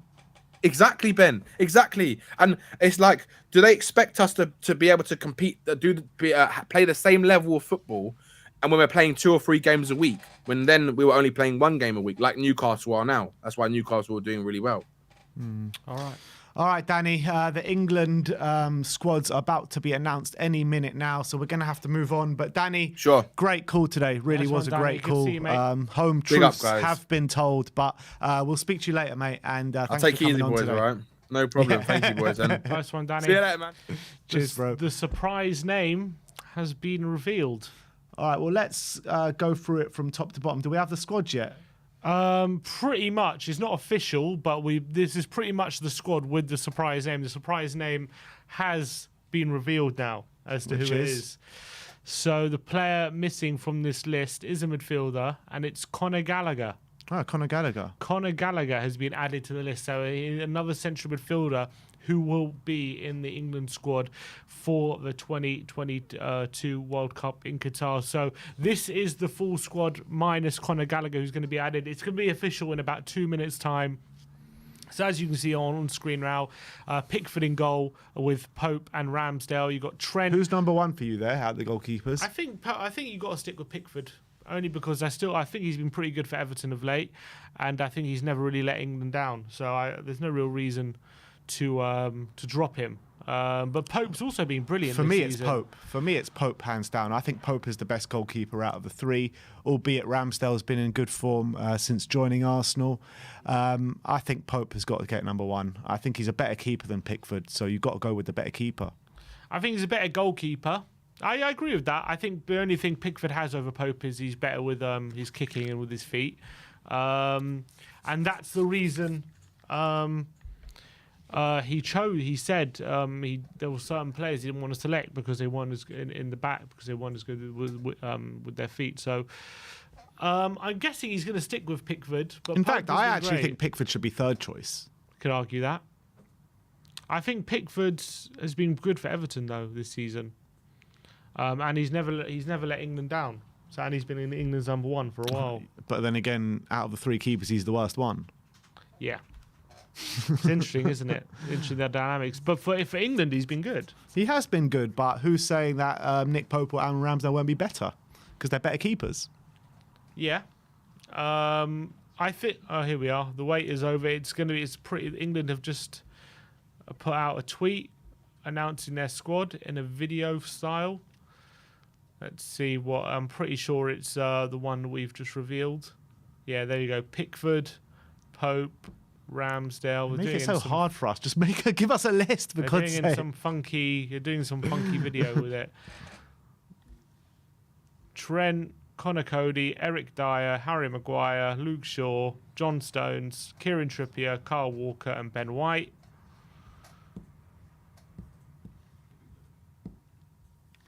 Let me see who else is there. Yeah, Bellingham, Gallagher, Henderson, Mount, Rice, and Phillips. And up front, you have Foden, Grealish, Kane, Maddison, Rashford, Saka, Sterling, and Wilson. Wow. So there you go. That is the England squad for the 2022 World Cup.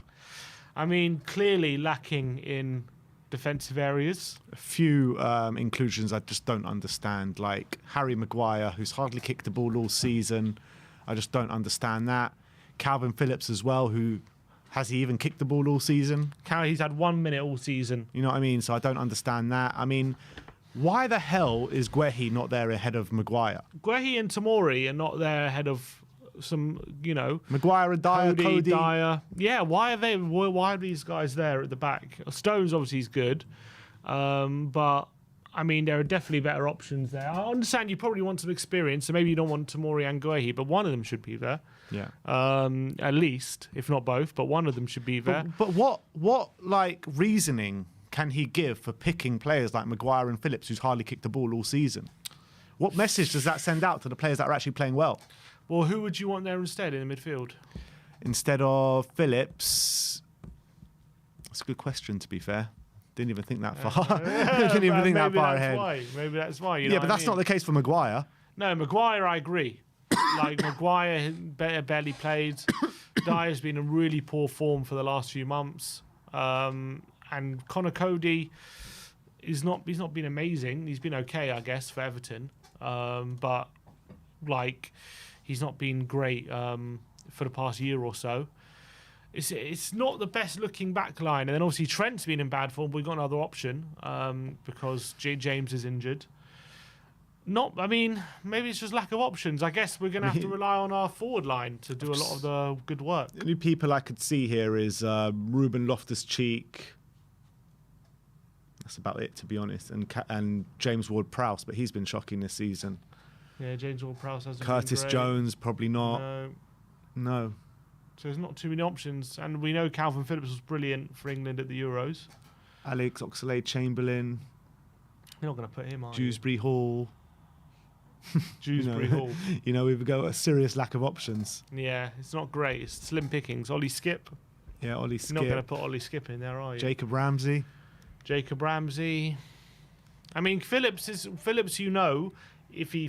he's fit enough, if he plays, he's going to be a good player for you. It's a big if, though. He's like played 1 minute all season. He has played 1 minute. Of course, it's a big if, but that's why you have the other players.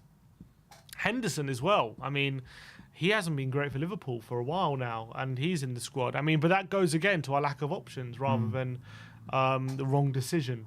If you're talking about is it good he's in the squad? No. Is it the wrong decision though? It's hard to say no, isn't it? People in the comments saying Eberechi Eze. Eze is not a bad shout, but then we've got Mount, we've got Maddison, we've got a lot of creative players there. So is someone like Eze needed right now? You got Foden, you can play centrally. Out of these players, what's your starting 11 and formations? The one I would go with, the starting 11 I would go with, I would probably go with. I'll probably go with Pope in goal because I do think he's the best keeper out of those three. I would go with a back four of Trippier. I'll probably go with a back five, to be honest. Although I'll go to the back five only because I don't trust those to play a back two. What back two isn't getting exposed? At least with the back five, you have a bit of protection. Even them getting exposed. Do we have a left back? Wait, put it back on. Luke Shaw. We have one left back. One left back. Luke Shaw.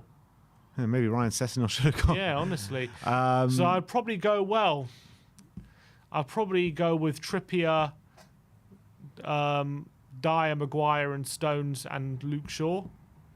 Actually, but maybe Maguire and Dyer. I'll actually probably go Ben White, Maguire, Stones, and Shaw. In midfield, I'll go with Rice and Bellingham in the middle too.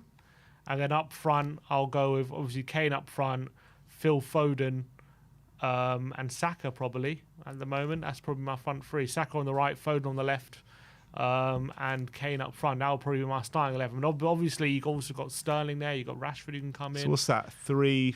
3-4-3. See, I'm going 4-2-3-1 for me, with Nick Pope in goal, Trippier right back, Shaw left back. In the middle, I'm going for Stones and Ben White. In the midfield, in the two holding midfielders, I'm going for Declan Rice and Jude Bellingham. The attacking midfielder, I'm going James Maddison. On the left of the attack, probably Sterling. On the right, I'm going Saka, and up front, Harry Kane. That's the team I would play. It's not a bad team either. Maybe Foden on the left instead of Sterling. Foden instead of Sterling, yeah. Sterling's not been great this season, has he, for Man City? For Chelsea, yeah. Sorry, for Chelsea, yeah, since he's moved from Man City. I think 4-2-3-1 or 4-3-3 is the best way to go with this team. Then again, we've got Kyle Walker there, actually. I forgot about Kyle Walker. Kyle Walker will be good as the right centre-back. Yeah. Maybe I'd put him in there as a right centre because, right back you want Trippier. As a back four, I don't know. I just worry about a back four with those defenders. I think Ben White's been pretty good this season, but he has been playing at right back. But he is a good centre back. And John Stones, decent. You're saying, is the best one in the squad. Yeah. So, I mean, if you're playing like Dyer, Cody, or Maguire in a back two, I'd definitely say it'll be exposed. But with those two, it's probably our best chance of not getting exposed in a back four. Yeah, and it gives us a chance to put an extra attacker in there. What I think he will go with, if I'm predicting what I think our starting team is going to be, I have a feeling he'll go with a back five. I reckon he'll go with Pickford. I reckon he'll go Trippier, Kyle Walker, Maguire, and Stones, and then Luke Shaw left wing back. I think he will go with obviously Rice, and then I don't know if he'll go with Bellingham. He has to go with Bellingham. If he can, he'll go with Phillips, but if not, if he's not fit enough, he'll go with Bellingham. Bellingham has been way too good this season to ignore. And then he'll go with Sterling, he'll go with Kane, and probably Saka in the front three. I'm just looking at That's what I think he'll probably what go we've with. done, because we have been playing back threes recently, haven't we? The last lineup we played against Germany was Pope in goal, back three of Maguire, Dyer and Stones, James right wing back, Shaw left wing back, Bellingham and Rice in the middle with Foden, Kane and Sterling. So maybe he will go with the back three. He likes the back three, doesn't he? Well, against Italy the game before, we went 4-2-3-1. Yeah. So He to be fair, at the World Cup, the Euros, he mixed up, didn't he? Some games went back five and some games he went back four. Mm-hmm. So he's known to not necessarily stick to one formation. Well, actually, since this whole year, pretty much, he's gone four at the back, apart from that Germany game. I think he mixes it up a lot. You know what I mean? At the Euros, last Euros he mixed up, and the World Cup, he went majority back five. But then at the Euros he went some games back five, some games back four. But England have not. They've in their last 6 games they haven't won a game. Yeah, in the Nations League we were horrendous. Nations League Nations League we were terrible. Terrible in the Nations League. Drew to Germany twice, drew to Italy and lost to Hungary twice. Well, I like what's people's thoughts about? How far do you think this squad can go in the World Cup? I don't think. I mean, comparing it to like France, Brazil, Argentina, I don't know if they're Miles off, in my opinion. definitely Brazil and France. They're nowhere near. Argentina are going to have something about them as well. Argentina looking good, but then again, like people like McAllister getting in the squad, like you wouldn't be happy if McAllister was getting in the England squad, would you? McAllister, no. Like so, But they do have Messi. They do have Messi. They do have Messi, and Lo Celso's not in the squad. And look at their defensive options with Romero and Lisandro Martinez. What a back two that is. Lisandro Martinez and who? Romero, yeah, 100%. I'm trying to think, obviously, who else is looking good this World Cup. Holland are looking getting better, but I don't know if they're going to be a massive threat. Who else is there? Spain. I mean, Spain are a bit hit and miss. Yeah. I think they can get to a semi-final. No, I disagree. I think they can get to a semi-final. Well, they can, but I don't think they will. I don't think they will. I mean, they're massively off form as a group. This England side, after the last 2 tournaments as well, how they've done so well. Portugal, even with Ronaldo, they're looking good because they got better players now. They're looking decent. I think I don't think we get past the quarters. In my opinion. Who gets to the semis? Well, it's hard to say because we need to see the map of the tournament and stuff like that. But I think if England were to get to the semis, we're going to have to get very lucky with the draw. I haven't seen where the draw tree is and who we can play in the next round and what have you. But in terms of quality, I would say the semis should be Argentina, Brazil, France, and who would take that last spot? I need to see who else is in the World Cup. Given that we went out of the semis of the World Cup last time and the final of the Euros in 2020, if we do go out in the semis this time, is that failure? Do you reckon Southgate goes, or is it still like 2 semi-finals and a final when he's still doing a decent job? Is it a failure? I mean, on the basis of what we did in the last 2 tournaments, you'd probably say it's a failure because you always want to improve. But on the basis of the state of the squad, I think it's probably an overachievement. Yeah, I've got a feeling it might be his last tournament, regardless. I think that's nailed on. Well, even if we win it? Even if we win it, I think he's going to go at the end of it. He's going to walk. But I think Portugal could be one of the teams for the semis. I think Germany are pretty weak, to be honest. But I think they're better than us. I think Spain as well, fairly weak, but better than us. Denmark have got something about them since that last... Germany, but Germany have also been very hit and miss. That's what I said, they're weak, but I still think they're better than us. Why? Why do I think they're better than us? Because they're on better form than us. I know, they're a better they're, team they're than better us. form, but are they? But do they have better players, like going forward and stuff? Murakoko's in the squad. You see that? Oh, is he in the squad? Yeah, they called He's a him up. brilliant player. Yeah, they They've called him got Kai Havertz, Musiala, Leroy Sané, Kai Havertz, Musiala, Leroy Sané. Yeah, Timo Werner. Werner's out. Oh, he's out. Gnabry. Gnabry's good. You know, good players there. Yeah, but they look at you can reel off our forward players. Yeah, but then you look at the other players in the team. Kimmich and Gundogan both walk into our teams. Yeah. You're looking at Schlotterbeck and Sula at back. They probably both walk into our teams. Sula's not been particularly great. Is Sula going to be the one starting? But I still think Sula... Like Keraha, they got Keraha in their team, you know what I mean? He plays for West Ham. Yeah, he played right back. But I don't know if he's going to be the right back starting at the World Cup. It might be Gosens. He's a left back. A left back. No? So who else do they have? They must have someone else than Kehara. I'm not sure. I don't know. I'm not asking the question. I'm not 100% sure. I don't know who they have. I don't know. You can pick holes in a lot of teams, but yeah, we're on terrible form. That's for sure. They've also got Rudiger. They've got Rudiger at the back. The problem for us is Germany are much better than us. I wouldn't say they're much better than us. Much better defence, better midfield. I don't think they're much better than us. Well, how? We beat them at the last Euros. We did. Comfortably. We played them twice. We have drawn twice. Yeah, 2 draws. And we came back from 2-0 down, didn't we? I get that, but I think when you're looking at the starting 11s and the teams, I just think they're better than us. I would say you could argue they're better. I wouldn't say much better. Their defence is much better. Their midfield is much better. Just we've got the attack on them, and their attack is still very good. I wouldn't say their defence is that much better. What, Schlotterbeck and Rudiger walk into our team? Schlotterbeck's been very consistent this season for Dortmund. He was good last season, though.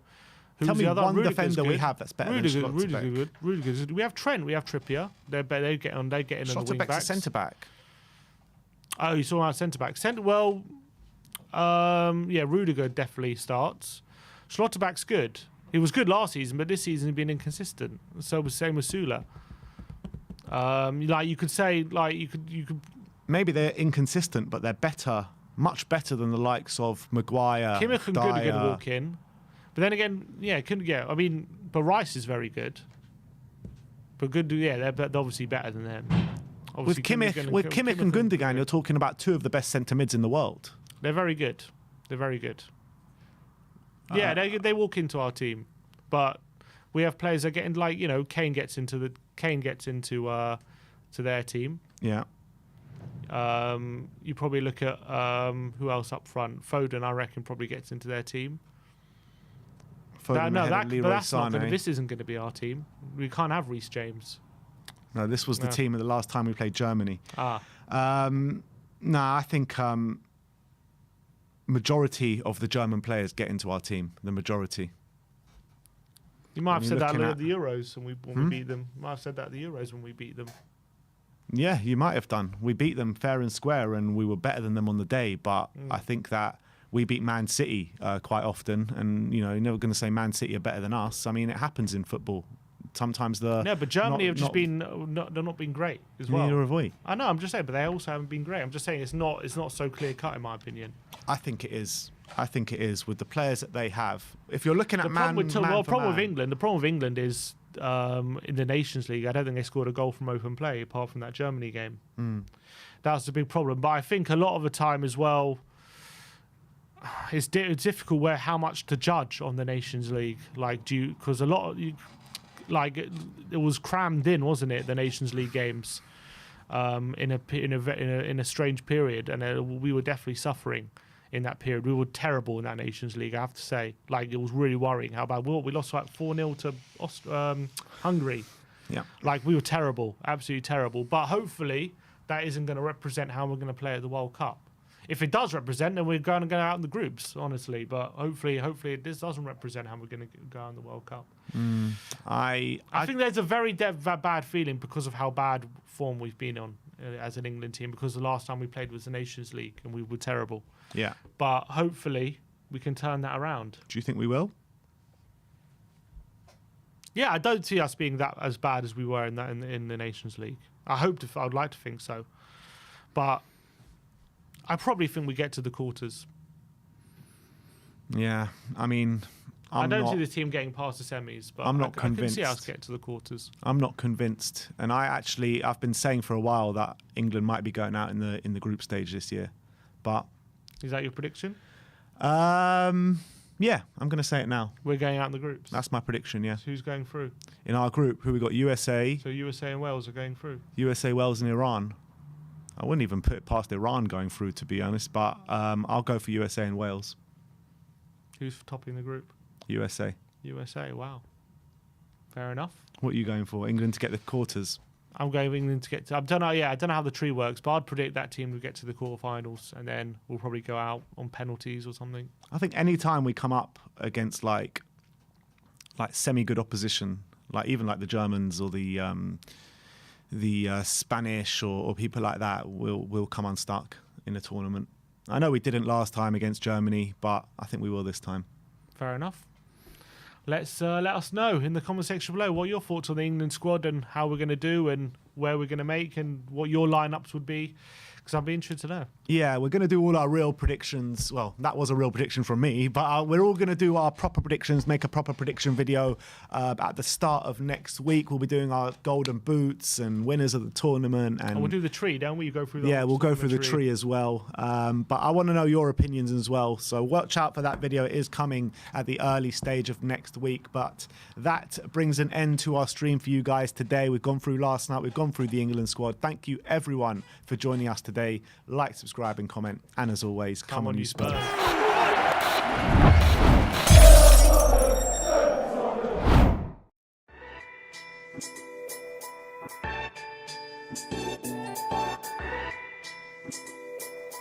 Spurs.